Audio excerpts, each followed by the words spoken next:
What matters the most? Bharat matters. जय Hind everyone, मेरा नाम है आदर्श गुप्ता और स्वागत है आपका भारत मैटर्स में। दोस्तों, आज़ादी के बाद से ही इंडिया के लिए उसके नॉर्थ ईस्टर्न रीजन का एक्सेस एक मेजर कंसर्न रहा है। इसका कारण है कि भारत से उसके नॉर्थ ईस्ट स्टेट्स को जोड़ने के लिए सिर्फ एक ही नैरो पैसेज पर उसकी निर्भरता। इस पैसेज का नाम है सिलीगुड़ी कॉरिडोर, जिसे इंडिया का चिकन स्नेक भी कहा जाता है। इतना क्रूशल लिंकेज होने के चलते सिलीगुड़ी कॉरिडोर न सिर्फ ओवरबर्डन्ड है बल्कि स्ट्रैटेजिकली काफ़ी वल्नरेबल भी है। यहाँ ट्रैफिक की प्रॉब्लम इतनी ज़्यादा है कि ट्रैवल और ट्रांसपोर्टेशन में डिलेज और डिसरप्शन नॉर्मल हो गया है। वहीं नेशनल सिक्योरिटी के पर्सपेक्टिव से देखा जाए तो चाइना के लिए ये कॉरिडोर एक प्राइम टारगेट है, क्योंकि इसे अटैक करके वो इंडिया के नॉर्थ ईस्टर्न रीजन में तैनात मिलिट्री और सिविलियन लाइफ दोनों को ही इफेक्ट कर सकता है। यही कारण है कि सालों से सिलीगुड़ी कॉरिडोर के अलावा एडिशनल कॉरिडोर्स की मांग की गई है, जो वेस्ट बंगाल के अलग अलग एरियाज को बांग्लादेश से होते हुए नॉर्थ ईस्टर्न स्टेट से कनेक्ट करते हैं। कॉरिडोर्स के कंस्ट्रक्शन के अलावा और क्या डिफरेंट तरीके हो सकते हैं सिलीगुड़ी कॉरिडोर को प्रोटेक्ट करने के लिए, इसके बारे में हमने एक सेपरेट वीडियो बनाई हुई है, जिसका लिंक आपको आई बटन पे क्लिक करके मिल जाएगा। लेकिन इस वीडियो में हम बात करेंगे एक प्रपोज्ड कॉरिडोर की, जो है 4 किलोमीटर लंबा टेटुलिया कॉरिडोर। इस कॉरिडोर की डिमांड 40 साल पुरानी है। आइडिया है कि इस कॉरिडोर के जरिए वेस्ट बंगाल के नॉर्थ दिनाजपुर डिस्ट्रिक्ट के चोपड़ा सब डिवीजन को बांग्लादेश के टेटुलिया उपजिला से होते हुए जलपाईगुड़ी डिस्ट्रिक्ट के राजगंज के साथ जोड़ा जाए। लेकिन इस कॉरिडोर का डेवलपमेंट सिर्फ इंडिया अपने दम पर नहीं कर सकता, क्योंकि ये कॉरिडोर बांग्लादेश से होकर गुजरता है। इसीलिए इसके डेवलपमेंट के लिए बांग्लादेश की सहमति और बांग्लादेश का साथ होना जरूरी है। एक्सपर्ट्स का कहना है कि इंडिया बांग्लादेश ट्रेड एग्रीमेंट 1980 के आर्टिकल 8 के तहत इस कॉरिडोर को स्टैब्लिश किया जा सकता है। आर्टिकल 8 में दोनों गवर्नमेंट का एग्रीमेंट है कि वो एक दूसरे के बीच ट्रेड और कमर्स के लिए अपने वाटरवेज, रेलवेज और रोडवेज को म्यूचुअली बेनिफिशियल एग्रीमेंट के थ्रू यूज करेंगे। इंडिया की तरफ से इस डिमांड को लेकर एक इंपॉर्टेंट पॉइंट ये है कि इंडिया ने बांग्लादेश को 3 बीघा कॉरिडोर ग्रांट किया था, जो 26 जून 1992 को इनॉग्रेट किया गया था। लेकिन बावजूद इसके अभी तक टेटुलिया कॉरिडोर पे बात आगे नहीं बढ़ पाई है। आज के इस वीडियो में हम इसी टेटुलिया कॉरिडोर को लेकर चर्चा करेंगे और जानेंगे कि क्यों ये एक लॉन्ग स्टैंडिंग डिमांड रही है। साथ ही हम इस कॉरिडोर की इंपॉर्टेंस को हाईलाइट करते हुए 3 बीघा सेटलमेंट पे भी एक नजर डालेंगे, ताकि इन ट्रांजिट रूट्स के सिग्निफिकेंस और चैलेंजेस को समझा जा सके। और साथ ही बांग्लादेश की तरफ से इस कॉरिडोर को बनाने में क्या प्रॉब्लम्स हैं, इसको भी हम डिस्कस करेंगे। लेकिन आगे बढ़ने से पहले मैं आपको बता दूं कि इस वीडियो की इंपॉर्टेंस यूपीएससी प्रीलिम्स और मेंस के GS3 के इंटरनल सिक्योरिटी सेक्शन के लिहाज से काफी इंपॉर्टेंट है। इसके बारे में हम वीडियो के अंत में और भी बात करेंगे, पर फिलहाल के लिए अपने डिस्कशन को हम आगे बढ़ाते हैं।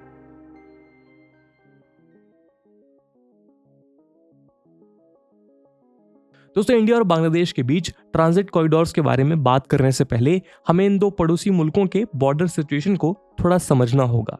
आज बांग्लादेश के साथ इंडिया का कोई खास बाउंड्री डिस्प्यूट तो नहीं है, लेकिन दोनों देशों की बॉर्डर काफी कॉम्प्लेक्स है। मानो जाते जाते ब्रिटिशर्स कोई भूल भुलैया छोड़ गए हों। इंडिया और Bangladesh 4096 kilometre long international border share करते हैं, जो दुनिया का 5th लॉन्गेस्ट बॉर्डर है। इस बॉर्डर के कॉम्प्लिकेटेड होने का कारण है इनक्लेव्स, जिन्हें बांग्ला में छिद्स कहा जाता है। एनक्लेव किसी भी देश का ऐसा लैंडमास होता है जो दूसरे कंट्री की टेरिटरी में पूरी तरह से घिरा हुआ हो, यानी किसी भी लॉस्ट कंट्री में एक फॉरेन आइलैंड जो उसके मेनलैंड से अलग हो। कंट्री अपने एनक्लेव पर सोवरेनिटी तो मेंटेन करती है, लेकिन डी फैक्टो कंट्रोल स्टैब्लिश नहीं कर पाती। दुनिया भर में ऐसे कई एनक्लेव्स पाए जाते हैं, खासकर यूरोप में। फॉर एग्जाम्पल, यूरोप का शायद सबसे वेल नोन एनक्लेव है कैलिनिनग्राड, जो पोलैंड और लिथुआनिया के बीच लोकेटेड एक रशियन टेरिटरी है। लेकिन नॉर्थ बंगाल में जितने एनक्लेव्स हैं उतने शायद कहीं और नहीं है। बांग्लादेशी मेनलैंड में इंडिया के 106 एनक्लेव्स हैं और इंडिया 92 ऐसे बांग्लादेशी टेरिटोरियल पॉकेट्स होस्ट करता है। कुछ एनक्लेव्स तो इतने छोटे हैं कि उनका टोटल एरिया सिर्फ 100 स्क्वायर किलोमीटर से कुछ ही ज्यादा है। पर सवाल यह है कि ऐसी सिचुएशन आखिर क्यों पैदा हुई। ये जानने के लिए हमें इतिहास के पन्नों को थोड़ा पलटना होगा। दरअसल इंडिया बांग्लादेश बॉर्डर के पास बहुत से ऐसे एनक्लेव्स हैं जो एक जमाने में इस एरिया को रूल करने वाले कूच बिहार और रंगपुर किंगडम का हिस्सा हुआ करते थे। बंगाल पार्टीशन के पहले इन एनक्लेव्स में रहने वाले लोग फ्रीली ट्रैवल कर सकते थे, लेकिन पार्टीशन के साथ सिचुएशन बदल गई। 1947 में साइरल रेडक्लिफ के चेयरमैनशिप में बंगाल बाउंड्री कमीशन को कॉन्स्टिट्यूट किया गया था। इस कमीशन का मेन गोल ये था कि बंगाल के 2 हिस्सों की बाउंड्रीज को डिमार्केट किया जाए। ये डिमार्केशन कई फैक्टर्स के ऊपर बेस करके किया जाना था, जैसे मुस्लिम और नॉन मुस्लिम पॉपुलेशन के कंटीजियस एरियाज को डिटरमाइन करना। इंडिया के पार्टीशन के बाद रंगपुर ईस्ट पाकिस्तान यानी प्रेजेंट डे बांग्लादेश में शामिल हो गया, लेकिन क्योंकि कूच बिहार एक प्रिंसली स्टेट था, इसलिए रेडक्लिफ ने इन एनक्लेव्स को चेंज नहीं किया। 1949 में जाकर कूच बिहार इंडियन यूनियन के साथ मर्ज हो गया और एनक्लेव्स की प्रॉब्लम पैदा हुई। शुरुआत में लोकल्स के लिए ये प्रॉब्लम इतनी बड़ी नहीं थी, क्योंकि ये लोग बड़ी आसानी से एक जगह से दूसरी जगह चले जाया करते थे। लेकिन जब पासपोर्ट सिस्टम इंट्रोड्यूस हुआ, तब से इन एनक्लेव ड्वेलर्स के लिए प्रॉब्लम बढ़ने लगी। ऐसे में दोनों मुल्कों के लिए एनक्लेव्स का एक्सचेंज और उनके कनेक्टिंग रूट्स का एक्सेस एक ऑब्वियस डिमांड बन के सामने आया।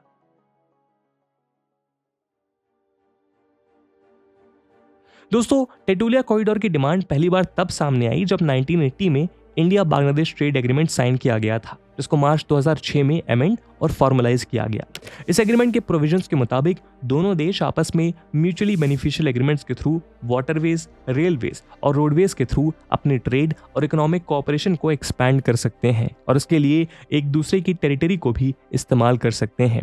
2011 में तत्कालीन Indian prime minister doctor Manmohan Singh और बांग्लादेश के प्राइम मिनिस्टर शेख हसीना ने बॉर्डर को रैशनलाइज करने के लिए लैंड बाउंड्री एग्रीमेंट साइन किया, लेकिन भारतीय जनता पार्टी, असोम गण परिषद और तृणमूल कांग्रेस जैसी पार्टीज इस एग्रीमेंट को अपोज करने लगे। इसके चलते टेटुलिया कॉरिडोर का फ्यूचर अनसर्टेन हो गया।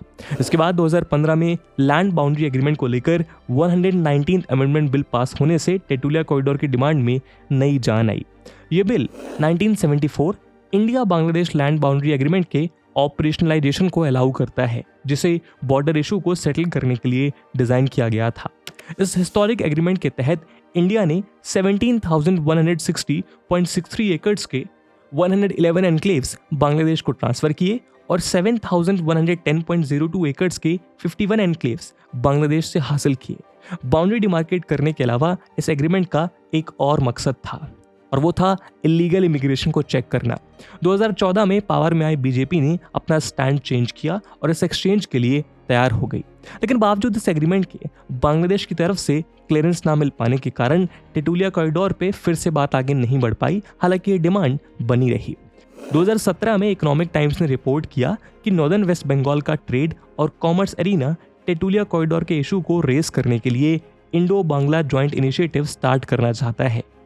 नॉर्थ वेस्ट बंगाल के CII चैप्टर के चेयरमैन राजीव लोचन का कहना था कि बांग्लादेश में रंगपुर के चैम्बर और कॉमर्स के साथ डिस्कशन में टेटुलिया एक प्राइम एजेंडा होने जा रहा था।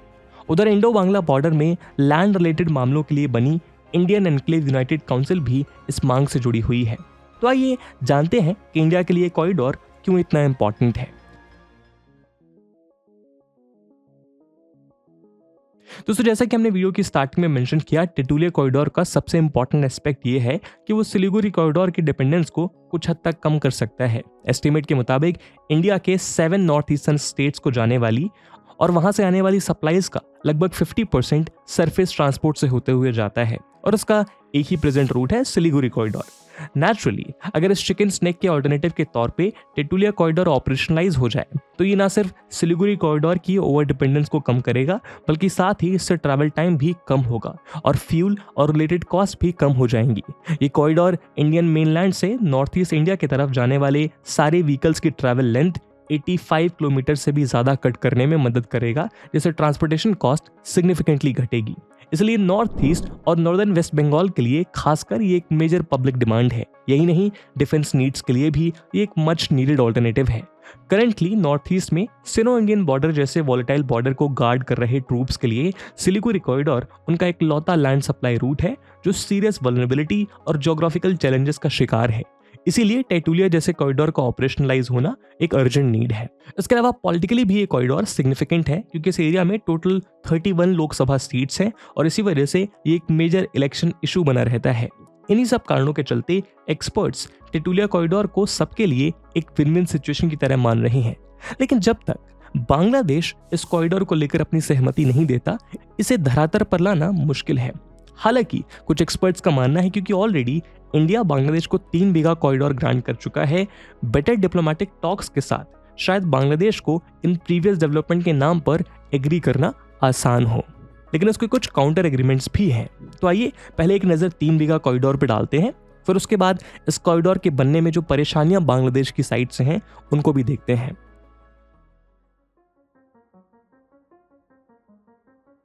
दोस्तों 2015 लैंड बाउंड्री एग्रीमेंट के पहले एनक्लेव एक्सचेंज को लेकर कई एग्रीमेंट सामने आए थे। जैसे 1971 में बांग्लादेश फॉर्म होने के बाद इंदिरा गांधी और शेख मुजीबुर रहमान ने 1974 में इंडिया बांग्लादेश अकॉर्ड साइन किया था। इसके तहत इंडिया ने बेरुबरी रीजन में 18.13 स्क्वायर किलोमीटर गेन किया और दहाग्राम अंगारपोता रीजन में उसका 18.68 स्क्वायर किलोमीटर बांग्लादेश को मिल गया। उसी समय इंडिया दहाग्राम अंगारपोता एन्क्लेव्स को बांग्लादेश मेनलैंड के साथ जोड़ने के लिए 3 बीघा कॉरिडोर को लीज करने के लिए तैयार हो गया था। इस कॉरिडोर के नॉर्थ में है फुलकटबरी ग्राम पंचायत और साउथ में है कुचलीबरी ग्राम पंचायत जो इंडिया का हिस्सा है। वहीं ईस्ट में है पनबरी मौजा और वेस्ट में है दहाग्राम जो दोनों ही वेस्ट बंगाल में है।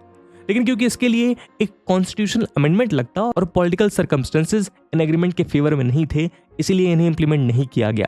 इसके बाद पहला पॉजिटिव स्टेप 1982 में लिया गया जब एक सेपरेट सेटलमेंट के थ्रू इंडिया ने बांग्लादेश को 3 बीघा कॉरिडोर को दिन में 12 घंटा यूज करने की परमिशन दी। अल्टीमेटली इस कॉरिडोर को 26 जून 1992 को इनॉग्रेट किया गया। 6 सितंबर 2011 को जाकर इसे 24 घंटों का एक्सेस दिया गया और ये पार्ट टाइम एन्क्लेव से फुल टाइम एन्क्लेव बन गया, यानी इसका पूरा दिन का एक्सेस बांग्लादेश को मिल गया। पाटग्राम, रंगपुर और लाल मुनीर हाट जैसे इलाकों से बांग्लादेशी नेशनल्स इस कॉरिडोर को सबसे ज्यादा यूटिलाइज करते हैं। दिन भर साइकिल, वैन, रिक्शा और छोटे व्हीकल्स यहाँ चलते रहते हैं। इनफैक्ट अभी एक टूरिस्ट स्पॉट भी बन चुका है। 3 बीघा पे इंटरनेशनल बाउंड्रीज क्लियरली डिमार्केटेड हैं और इस कॉरिडोर में लेंथ वाइज हाई फेंसेस लगे हुए हैं। लेकिन कुछ ही मीटर्स की दूरी पे लैंड मर्ज हो जाने से स्मगलिंग और एनिमल ट्रैफिकिंग जैसे एक्टिविटीज इजी हो जाते हैं।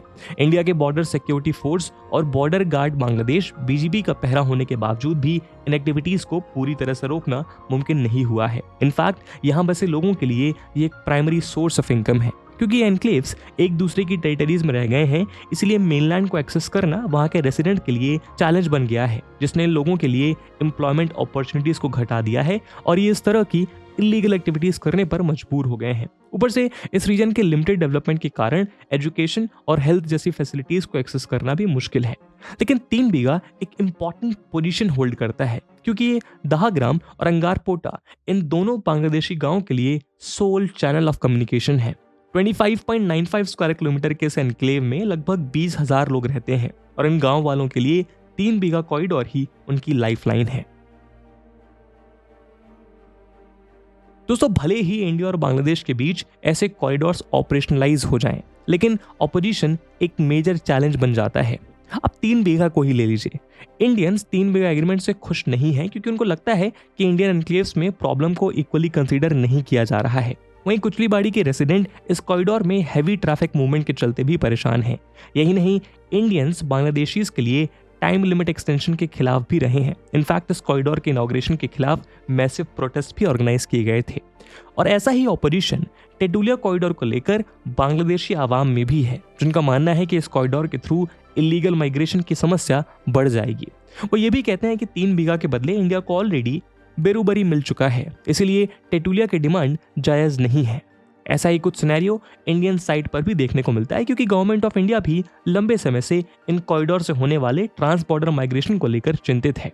दरअसल पिछले कुछ दशकों से बांग्लादेश के साथ लगने वाले इन कॉरिडोर्स के जरिए अनेक माइग्रेशन इलीगली इंडिया में हुए हैं, जिसका असर नॉर्थ ईस्ट के असम जैसे राज्यों की डेमोग्राफी पर देखने को मिल रहा है, जिसके चलते इन राज्यों के मूल निवासी बांग्लादेशी माइग्रेशन के खिलाफ सरकार को समय समय पर घेरते नजर आते हैं। लेकिन एक दूसरे के खिलाफ चाहे कितना भी ऑपोजिशन क्यों ना हो, इंडियन और बांग्लादेशी एन्क्लेव्स में रहने वाले लोगों के लिए ये कॉरिडोर्स बेहद सिग्निफिकेंट हैं। खासकर इंडिया के ज्योग्राफिकल चैलेंज को एड्रेस करने के लिए टेटुलिया जैसे कई दूसरे ट्रांजिट कॉरिडोर्स को भी कंसीडर किया जा रहा है।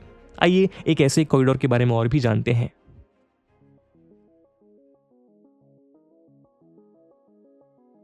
ऐसी एक डिमांड है हिली तुरा कॉरिडोर की, जो वेस्ट बंगाल के हिली से बांग्लादेश होते हुए मेघालय के तुरा को कनेक्ट करेगा। नॉर्मली वेस्ट बंगाल से बाई रोड मेघालय पहुंचने में 2 दिन लग जाते हैं, लेकिन इस कॉरिडोर के through travel time significantly reduce किया जा सकता है। पिछले साल joint movement committee for corridor JMCC from Balurghat Hili West Bengal to Mahendraganj Tura Meghalaya through Gaibandha in Bangladesh ने अनाउंस किया कि इन 2 इंडियन स्टेट के बीच एक हिस्टोरिकल रेलवे ट्रैक कंस्ट्रक्ट किया जाएगा, जिसके अप्रोक्सीमेट कॉस्ट ₹7,000 करोड़ एस्टिमेट की जा रही है। इस कमेटी के अनुसार ये वेस्ट बंगाल के साउथ दिनाजपुर और मेघालय के गारो हिल्स के लिए एक माइलस्टोन प्रोजेक्ट होगा। इस कॉरिडोर के स्पीडी इंप्लीमेंटेशन के लिए इसी साल ज्वाइंट मूवमेंट कमेटी JMC के इंडियन और बांग्लादेशी रिप्रेजेंटेटिव्स ने assistant high commissioner AHC of India को एक मेमोरेंडम भेजा है। इस मेमोरेंडम में यह भी रिक्वेस्ट की गई है कि बांग्लादेश के थ्रू जा रहे हल्दीबाड़ी ढाका मिताली एक्सप्रेस ट्रेन का एक स्टॉप हिली स्टेशन को भी बना दिया जाए। अब देखना यह होगा कि क्या 3 बीघा कॉरिडोर की तरह दोनों देश मिलकर इस कॉरिडोर को सक्सेसफुली डेवलप कर पाते हैं, और जो चैलेंज पैच और इलीगल इमिग्रेशन और लोकल प्रोटेस्ट के जो चैलेंजेस अभी एग्जिस्ट करते हैं उनको किस प्रकार से काउंटर किया जा सकता है।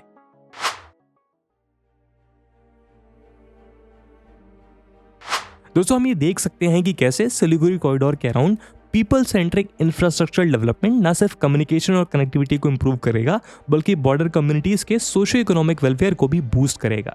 जिस तरह सिलीगुड़ी कॉरिडोर पे ओवर डिपेंडेंस बढ़ती जा रही है, उसे देखते हुए इंडिया के लिए ये एक टॉप प्रायोरिटी है कि वो अपने नेबरहुड पॉलिसी के थ्रू इस ईस्टर्न रीजन में अपनी कनेक्टिविटी ऑप्शंस को एक्सपैंड करे। चाइना की एग्रेसिवनेस और इस कॉरिडोर से उसकी प्रॉक्सिमिटी एक नेशनल सिक्योरिटी चैलेंज भी है, जिसे जितनी जल्दी एड्रेस किया जाए उतना ही बेहतर है। अब देखना यह है कि क्या इंडिया बांग्लादेश को टेटुलिया कॉरिडोर को फाइनलाइज करने के लिए एग्रीमेंट टेबल पे ला पाएगा या फिर नहीं, और अगर ऐसा हो पाया तो लोकल बांग्लादेशी जनता के ऑपोजिशन से डील करने के लिए क्या होगी इंडिया की स्ट्रैटेजी, और जो इंडियन लोकल्स इलीगल माइग्रेशन से परेशान हैं उनको कन्विंस करने के लिए क्या स्टेप्स लिए जा सकते हैं। साथ ही ये भी देखना दिलचस्प होगा कि अगर टेटुलिया या हिली तुरा कॉरिडोर को डेवलप नहीं किया जा सकता है तो किस तरह इंडिया सिलीगुड़ी कॉरिडोर के ऑल्टरनेटिव लैंड ट्रांजिट ऑप्शन को एक्सप्लोर कर सकता है। हालांकि अगर इंडिया इन प्रपोज कॉरिडोर्स पे बांग्लादेश का कोऑपरेशन सिक्योर कर लेता है तो नेशनल सिक्योरिटी इंश्योर होने के साथ साथ नॉर्थ ईस्ट रीजन और आसियान कंट्रीज के साथ